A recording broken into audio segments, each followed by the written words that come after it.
वित्त मंत्री दिया कुमारी ने बुधवार को राजस्थान का बजट पेश कर दिया। राजस्थान बजट 2026 में वित्त मंत्री दिया कुमारी ने 8वें वेतन आयोग के लिए कमेटी बनाने, युवाओं को ब्याज मुक्त लोन देने और बिना कागज के फ्री इलाज की बड़ी घोषणाएं की हैं। बजट में किसानों को सोलर पंप, महिलाओं को लखपति दीदी योजना में अधिक लोन और साइबर सुरक्षा के लिए नए सेंटर का प्रावधान किया गया है।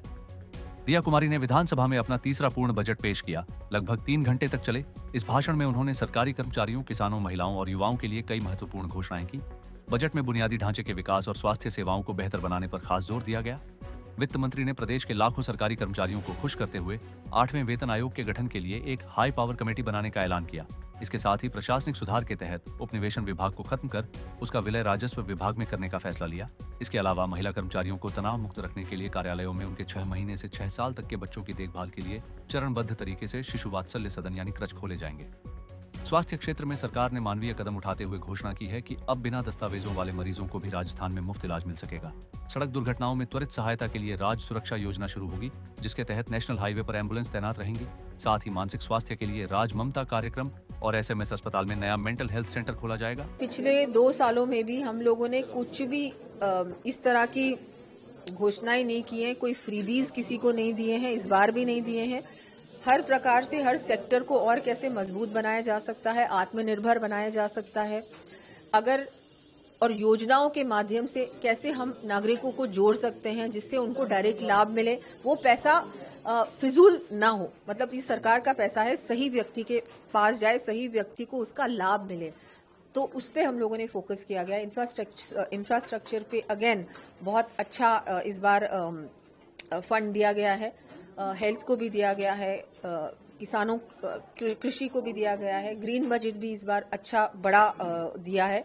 ये सारी चीजें बहुत जरूरी है, पर्यावरण भी बहुत जरूरी है, विरासत भी जरूरी है, टूरिज्म को भी अच्छा अलग अलग एरियाज को कैसे डेवलप किया जा सकता है उस पर भी फोकस किया। कांग्रेस को लेकिन कुछ दिखाई नहीं दे रहा उनको हाँ इसलिए नहीं दिखाई दे रहा क्योंकि कोई फालतू की फ्रीबीज नहीं है ना।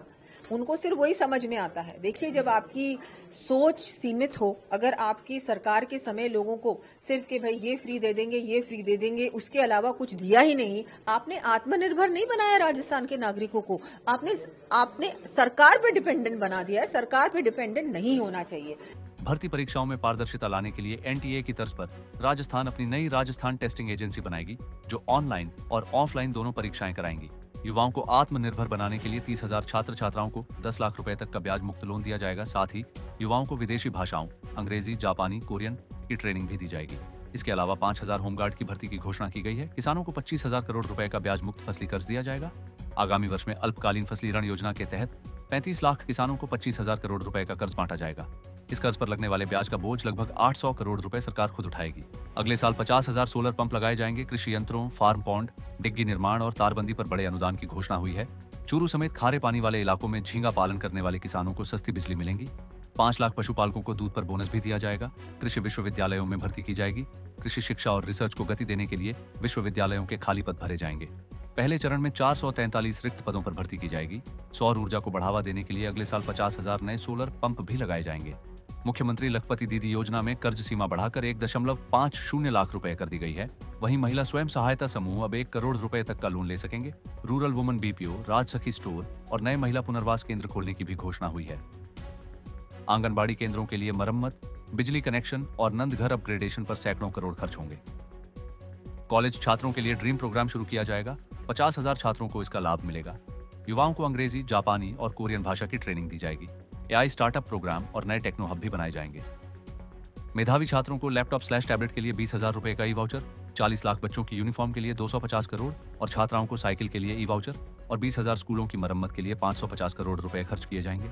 1,800 करोड़ की लागत से नई सड़कें और ब्रिज बनेंगे। 15 नए रेलवे ओवरब्रिज और अंडर ब्रिज प्रस्तावित हैं। 4 जिलों में एयरपोर्ट के लिए सर्वे कराया जाएगा। डिजिटल अरेस्ट जैसी घटनाओं पर रोक के लिए साइबर क्राइम कंट्रोल सेंटर खुलेगा। सरकारी जमीनों के डिजिटल रिकॉर्ड के लिए मरुधरा राजभूमि डिजिटल एड्रेस बनाया जाएगा। सरकारी सेवाओं में देरी खत्म करने के लिए ऑनलाइन प्रोसेस को रिडिजाइन किया जाएगा।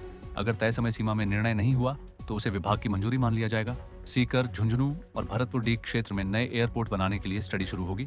साथ ही सवाई माधोपुर और बांसवाड़ा में फ्लाइंग ट्रेनिंग सेंटर खुलेंगे। सरकार की इन तमाम घोषणाओं के बावजूद विपक्ष इस बजट को सिरे से नकार रहा है।